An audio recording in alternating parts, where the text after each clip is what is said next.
Today I'm going to discuss a tactical element I briefly touched upon in my previous video. This tactical element is called a vice, and its theme involves using your king to pin and restrict your opponent. Here's an example of what it looks like. Red has a win, and it wins by moving its king onto this square to indirectly press this white piece, which completely immobilizes the position. It cannot directly press this piece, as white can then escape by moving here, and now the game is just a draw. But by indirectly pressing this piece, white has nowhere to go. It cannot move here, as red will win there, and it cannot move its king here because of the double jump threat. So getting this tactic right can be the difference between winning and losing, which again shows why each move is so critical in checkers.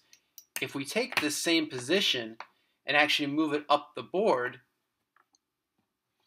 you can see the indirect press still wins for red. However, the direct press will now actually lose for red, as white can move here with the exchange, and now the red king is trapped and white will win.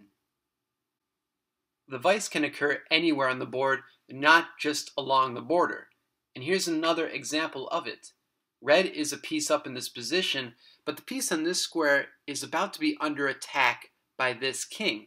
So what red does is it uses the vice tactic to secure the win. And it does that by first getting this king here.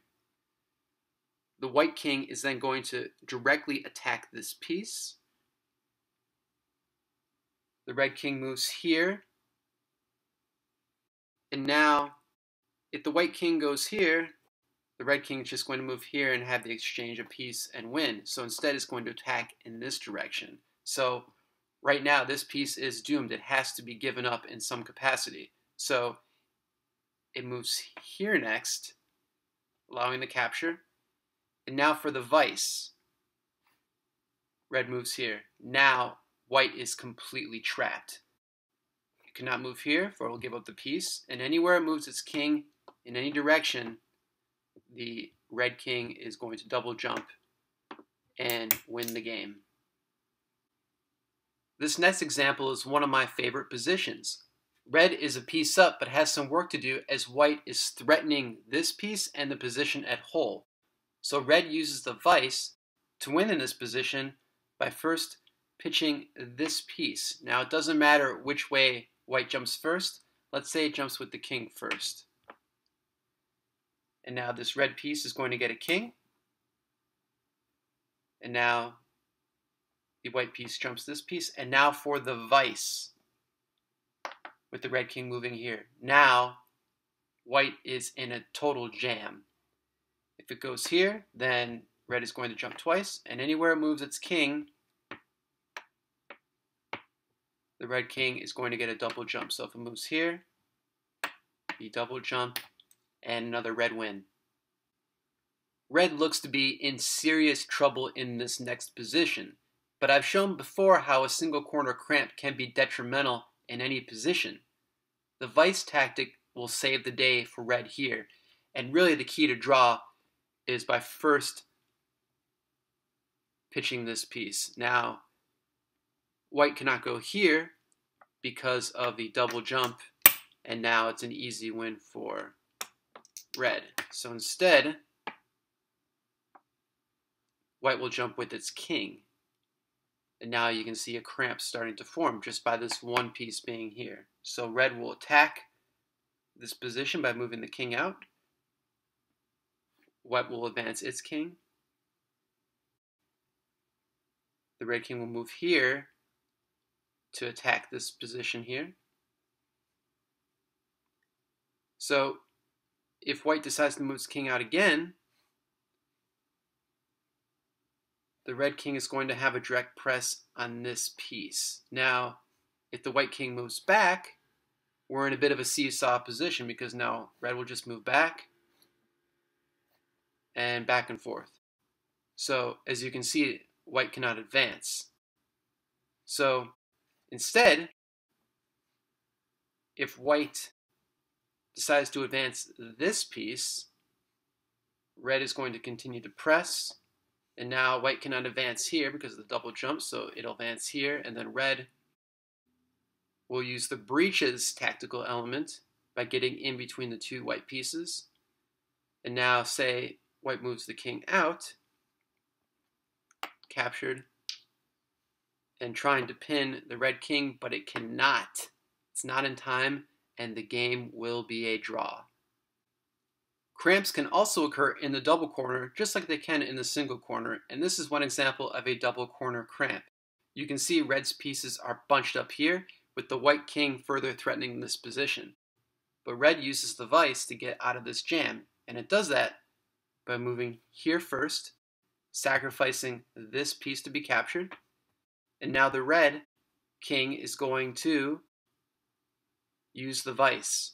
Now, white is completely immobilized. White cannot move here, for it'll be captured, and if it decides to move its king, the red king is just going to double jump it anywhere it goes. And if the white piece tries to dislodge the red king,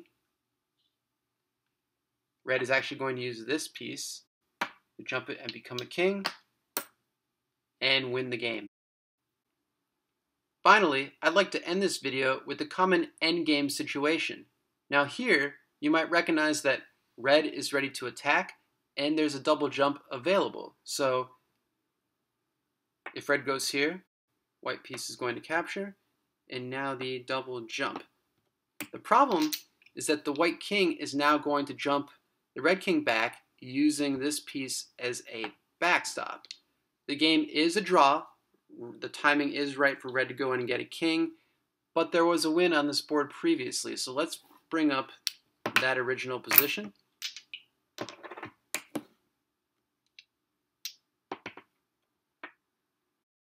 So now that we know that this piece is the issue serving as a backstop, so how can we get rid of this piece off of this square? Well, one solution is to just move it up. However, the white king is going to press this piece here, and now red is completely doomed. If it goes here to try to enact the vice, red actually has nowhere to go.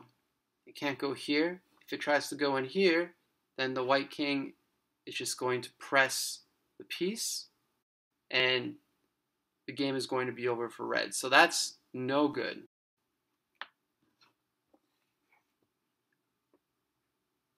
However, there's another solution here that will work, and it involves a couple sacrifices. And the first sacrifice is this piece here, so white is going to jump.